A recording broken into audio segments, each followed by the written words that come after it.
So cricket is where we start this Tuesday edition of the SportsMax Zone. Cricket West Indies announcing on Monday that businessman Christopher Dehring has been appointed as their new Chief Executive Officer from a competitive pool of over 50 applicants from around the world to fill the vacancy left by Johnny Grave, who stepped down from the role in October. Dehring, who previously served Cricket West Indies as Managing Director and CEO of ICC Cricket World Cup 2007, will begin his tenure on the 1st of February 2025. He also successfully oversaw the construction of 10 international standard stadiums during the 2007 ODI World Cup and was a founding member of SportsMax. Dehring also co-founded Jamaica's first investment bank, Dehring, Bunting and Golding. Here to tell us more about his recent appointment is a man himself, Chris Dehring, joining us via Zoom. Chris, welcome to the SportsMax Zone. Not for the first time, but happy to have you, given recent developments, sir. Thank you very much, Lance. Maybe it's appropriate that I do my first TV interview with SportsMax. Well, I think so. Give me your history with the company. Let me start here, though, Chris, because over time, your name has been mentioned as an elite sport administrator. I remember even from a Jamaica Football Federation standpoint, your name had been mentioned, and from a cricket administration as well. But somehow, not many people expected you to go into that kind of administration at this stage. Maybe they couldn't pay you enough or something. We don't know what the reasons were why people would feel that way. But this has surprised some cricket fans in the region. How difficult was this decision for you to take this job? It was a confluence of circumstances, Lance. Let me just say that throughout my entire career DNA, I think the common chromosome, the gene, has been sports. So it doesn't really matter whether you're talking about the investment banking, where the base for my investment banking career came out of the fact that I had a university degree that was funded by being a footballer, that football scholarship. Then moving on to West Indies cricket, that investment banking background, when West Indies cricket was looking to commercialize its operations. My investment banking background was ideal to help that transition process and negotiate broadcast rights and values and so on. And then coming back into telecoms, there's a natural nexus, because when you start to negotiate broadcast rights and commercial rights, it's all very much tied up in technology. So I had to learn technology that was taking place around the world to be able to go into telecoms. And so to go back into sports, having worked in telecoms now for 15 years and understanding the very latest in advanced communication technologies and so on, which are monetizing in sports, it really is quite a natural fit. Now, you will say, why no? Look, after the Cricket World Cup, I'm not going to lie that I was exhausted. I didn't work for 2 years after pulling off that feat. And just because I was, traveling around the world non-stop, trying to pull this thing together, building 10 stadiums, working to a deadline, an event of that magnitude had never been staged in the Caribbean before. I was emotionally and physically exhausted and almost done with sports. In fact, I hadn't gone to a cricket match in 4 or 5 years after the Cricket World Cup, simply because I was exhausted emotionally. But recently, I was seconded by the Broward County folk to help them with the hosting of their Cricket World Cup. I started to get involved again in interacting with the ICC and the world of cricket and so on. And I started to have the feelings. And I miss the Caribbean, quite frankly. One of the things that West Indies cricket has afforded me is that I truly felt like a Caribbean citizen. I would know as many people walking into the boatyard in Barbados or Pelicans in Trinidad as I did at Peppers in Kingston, where that was around, And so you start to yearn for that. And of course, touching with the whole world of cricket during the Cricket World Cup. And I've always kept abreast of the commercial side, what was happening globally with this sport, which has just exploded. You can't help but be attracted to wanting to be part of this. And hopefully my expertise and experience can help contribute to the success of West Indies cricket. Yeah, well, I know that at the moment you've been based in Florida for some time now, Chris, and I just heard you mention that you miss the Caribbean. And we have a lot of probing questions to come your way in the next few minutes. But may I ask initially, what can cricket fans in the Caribbean expect differently from you, from we have seen from other CEOs in the past 10 or 15 years? Because West Indies cricket at the moment is in a crisis, and there obviously needs to be a revolutionary approach to the administration of cricket to resuscitate cricket. In a nutshell, can you say what you will offer differently from recent CEOs to this post? So I'm not going to critique West Indies executives that have given up their all, because I've been there. I've felt the breath of the dragon. So I know the fire that lies below. And it is an extremely challenging situation that West Indies cricket finds itself in, that any CEO is going to be challenged to overcome. What I certainly hope to bring to the table is a level of experience, both from a corporate perspective, from an entrepreneurial perspective, because I do believe we're going to have to try and innovate to try and overcome some of the challenges. And I guess it's an approach that hopefully I would have learned quite a bit from my first sojourn in West Indies cricket, the politics of it. I think I'm far more mature now in understanding the kind of passion that's involved. I'll tell you, if I wasn't aware of all the great expectations before, the 24 hours since the announcement and all the phone calls and messages and so on from prime ministers and former prime ministers and senior executives across the region.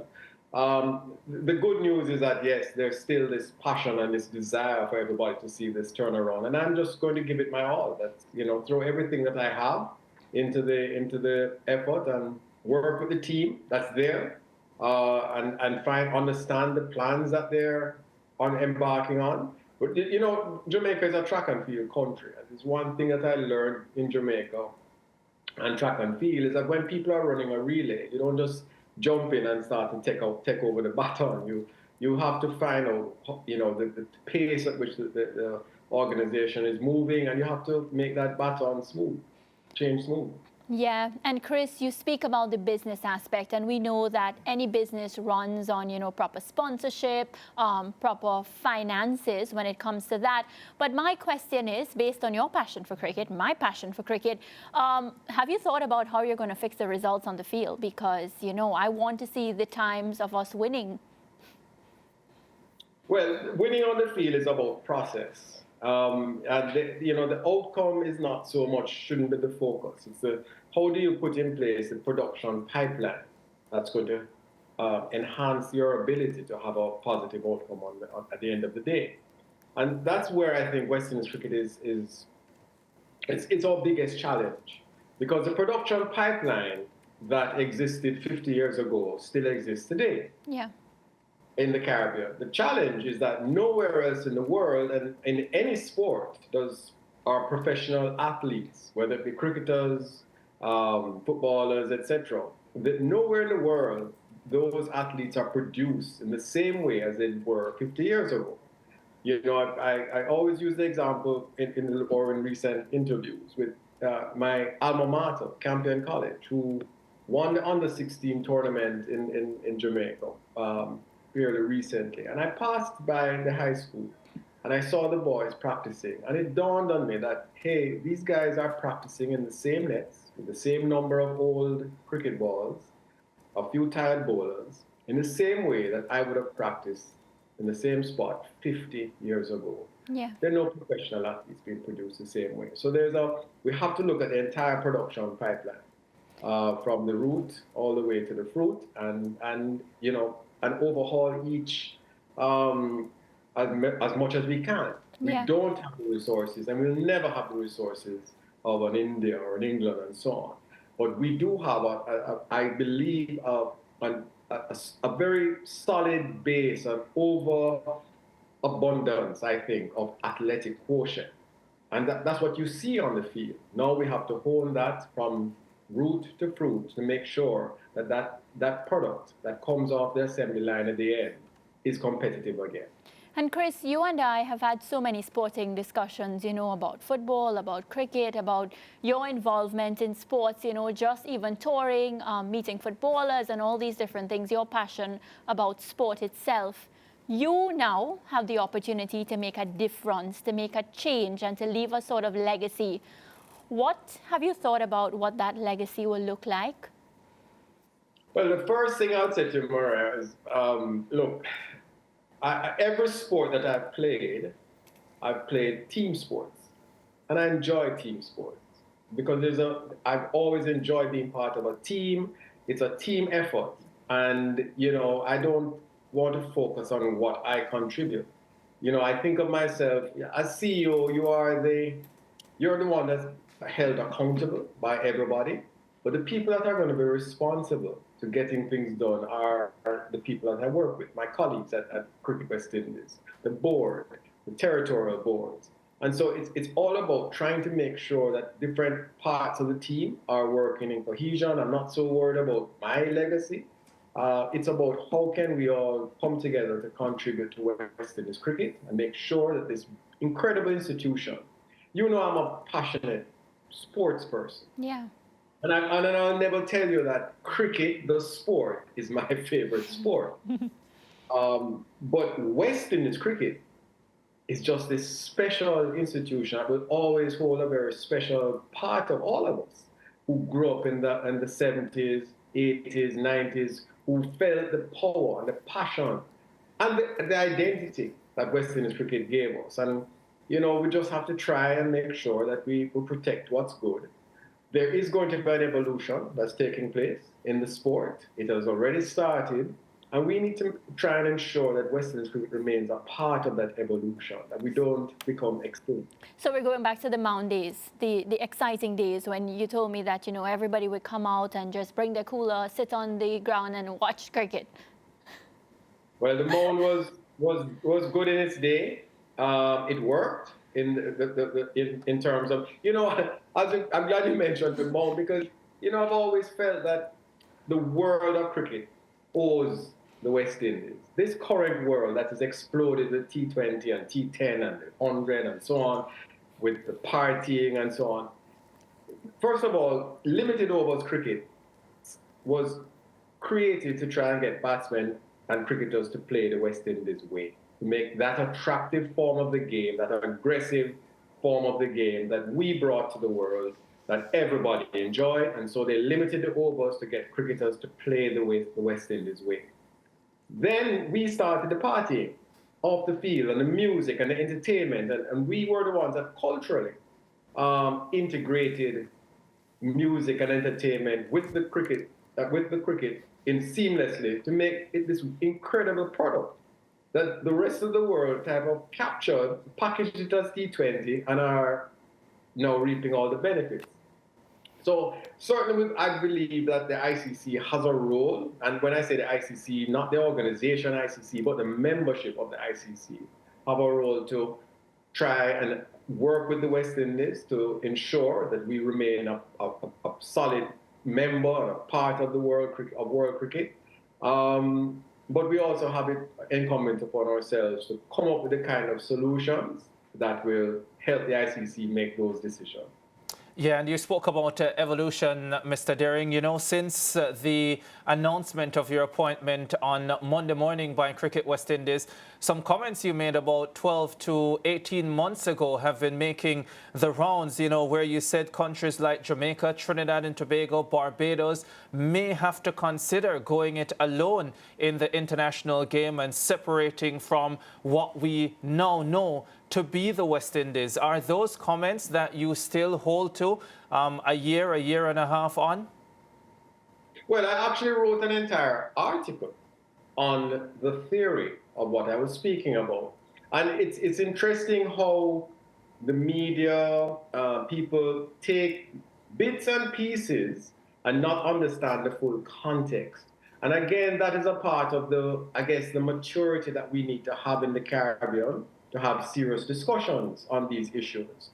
What I've said is that one of the biggest challenges to West Indies cricket is the fact that the West Indies itself is not a nation, it's not a country.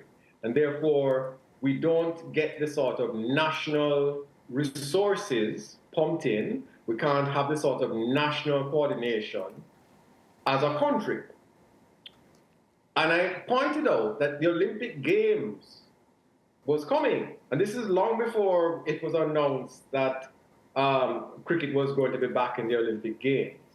And what I said was, look, when you look at the World Cup, the T20 World Cup, and I'm specifically talking about limited overs, T20, T10, etc., and you look at the countries that are parading on the world stage, and therefore their countries, their nations are actually pumping in national resources because of national pride and so on, and the fact that their brand is going to be paraded on the world stage, that, hey, we need to seriously examine whether or not we start to compete as individual countries in some tournaments as a way to generate revenue for and resources for the West Indies cause.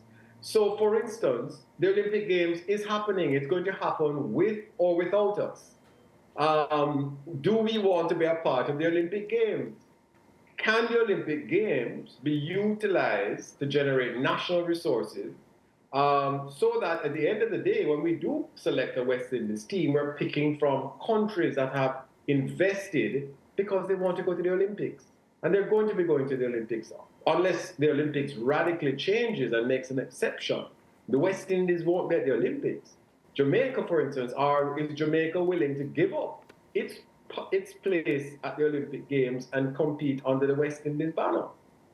So I've always just said, look, these are issues and potential solutions that we need to examine, but examine it in a mature fashion. The immediate emotional response anytime you talk about playing individual countries is this sort of the idea that you're going to break up West Indies cricket.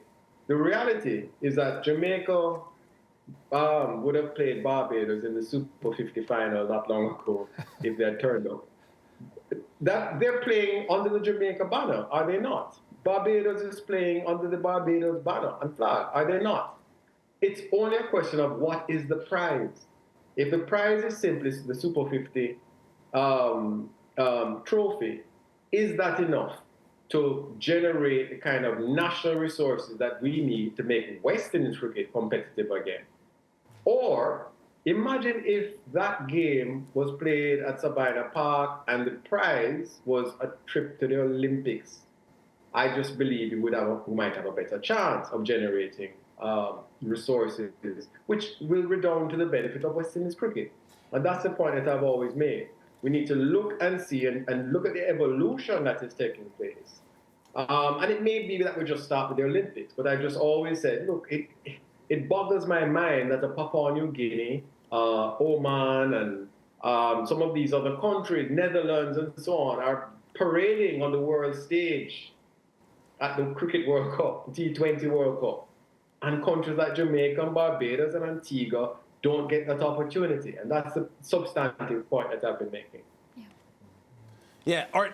One of the things we have to tackle here is that, as Ricardo just mentioned, a lot of fans are thrown off by that kind of narrative. But you've pretty much clarified your point, Chris, that point that you're making specifically is to capitalize on the explosion of T20 cricket and the financial possibilities of that format of the game.